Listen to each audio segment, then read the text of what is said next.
Hello everyone. Today we will start with the second topic, that is coordination in animals.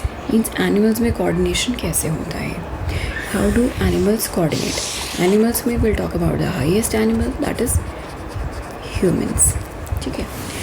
Coordination basically depend करता है कि वो अपने आसपास अपने सिस्टम में कैसे कोऑर्डिनेट करते हैं, कैसे मैसेज सेंड करते हैं अपने सिस्टम में भी, और कैसे रिस्पॉन्ड करते हैं डिफरेंट सिचुएशंस को, डिफरेंट कंडीशंस को. उसके लिए आपको सबसे पहले दो टर्म्स का पता होना चाहिए. One is receptor and second is effector. Receptor वो आपका ऑर्गन रहेगा जो रिसीव करेगा एक्सटर्नल स्टिमुलस को. ठीक है, एक्सटर्नल स्टिमुलस जो रिसीव करेगा that will be receptor, and effector is the one which will be taking action, जो एक्शन लेगा. ठीक है, उसे बोलेंगे इफेक्टर. तो इसमें दो मेजर सिस्टम होते हैं. One is central nervous system, second is peripheral nervous system. Central nervous system is made up of brain and spinal cord. Brain आप सबको पता है आपके स्कल से प्रोटेक्टेड रहता है. स्पाइनल कॉर्ड आपके बैकबोन में जो वर्टिब्री है उसके नीचे प्रोटेक्टेड रहती है. Second is peripheral nervous system. Peripheral nervous system is made up of nerves.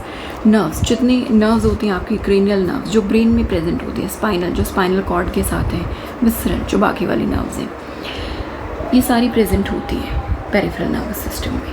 अब कोऑर्डिनेशन में ह्यूमन नर्वस सिस्टम में जो बेसिक यूनिट है that is a nerve cell and it is commonly known as a neuron.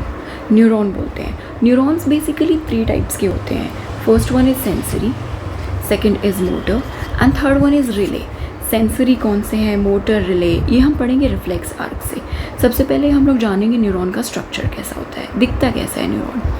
ऐसा दिखता है neuron. इसके सबसे एपेक्स में सबसे पहला पार्ट है डेंड्राइट. डेंड्राइट्स ये स्ट्रक्चर्स होते हैं. डेंड्राइट्स के बाद न्यूक्लियस, इसको बोलते हैं सेल बॉडी.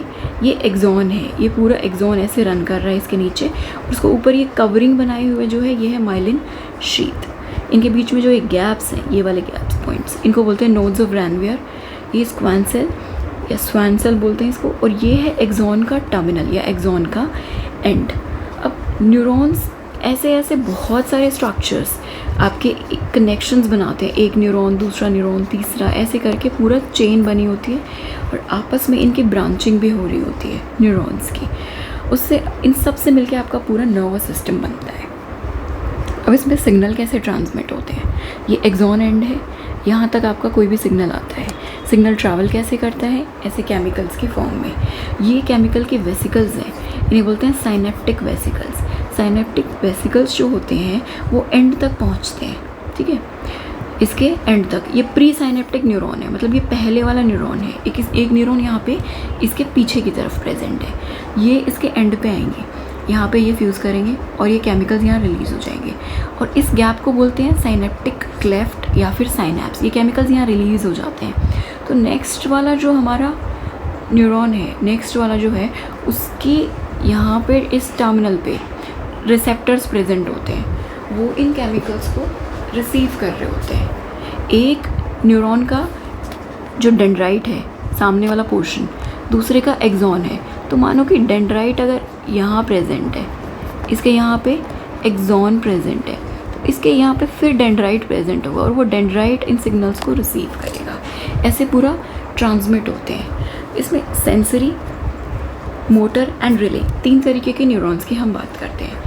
यहाँ से समझते हैं सेंसरी. ये देखो, आप जब भी किसी हॉट ऑब्जेक्ट को टच करते हो, सबसे पहले रिफ्लेक्स आर्क क्या होता है. रिफ्लेक्स मीन्स होता है some action that you take very rapidly within a fraction of seconds आप लेते हो. रिफ्लेक्स आर्क में आपका फाइनल डिसीजन आपकी स्पाइनल कॉर्ड लेती है. ठीक है, वो डिसीजन यूजुअली आपके ब्रेन तक नहीं जा रहा होता है. इसमें क्या होता है, कोई भी रिसेप्टर है, आपने कोई भी हॉट ऑब्जेक्ट को टच किया, सडनली कोई पैन आपने टच किया, वो बिल्कुल गर्म था, तो क्या हुआ, आपने वो सिग्नल रिसीव किया. किसने रिसीव किया, आपके रिसेप्टर्स ने. तो आपका हैंड यहाँ पे क्या है, रिसेप्टर है. ठीक है, हैंड आपका रिसेप्टर है. रिसेप्टर से सेंसरी न्यूरॉन्स जो आपके रिसेप्टर से स्पाइनल कॉर्ड तक सिग्नल को कैरी करते हैं, they are called sensory neurons. Sensory neurons are the ones which carry signal from receptor to the spinal cord. Spinal cord तक ये सिग्नल लेकर जाएंगे, फिर स्पाइनल कॉर्ड से वहाँ डिसीजन मेकिंग होगी with in a fraction of seconds, वहीं तक जाएगा ये। स्पाइनल कॉर्ड में आपके कौन से न्यूरॉन्स प्रेजेंट है? रिले न्यूरॉन्स, ठीक है। देखो ये हमारे सेंसरी न्यूरॉन्स हैं, ये हमारे मोटर न्यूरॉन्स हैं, इनके बीच में कनेक्शन बनाने वाले न्यूरॉन्स कौन से रहेंगे? आपके रिले न्यूरॉन्स रहेंगे। रिले न्यूरॉन्स यहाँ से सिग्नल को ट्रांसमिट करेंगे, कौन से न्यूरॉन्स के थ्रू? मोटर न्यूरॉन्स के थ्रू। अब मोटर न्यूरॉन्स उन सिग्नल्स को लेकर आएंगे आपके इफेक्टर के पास। इफेक्टर कौन है? इफेक्टर भी आपका हैंड है, रिसीव भी उसने किया था, अब हटाना भी तो हाथ को ही है खुद को, तो वो हटाएगा खुद को।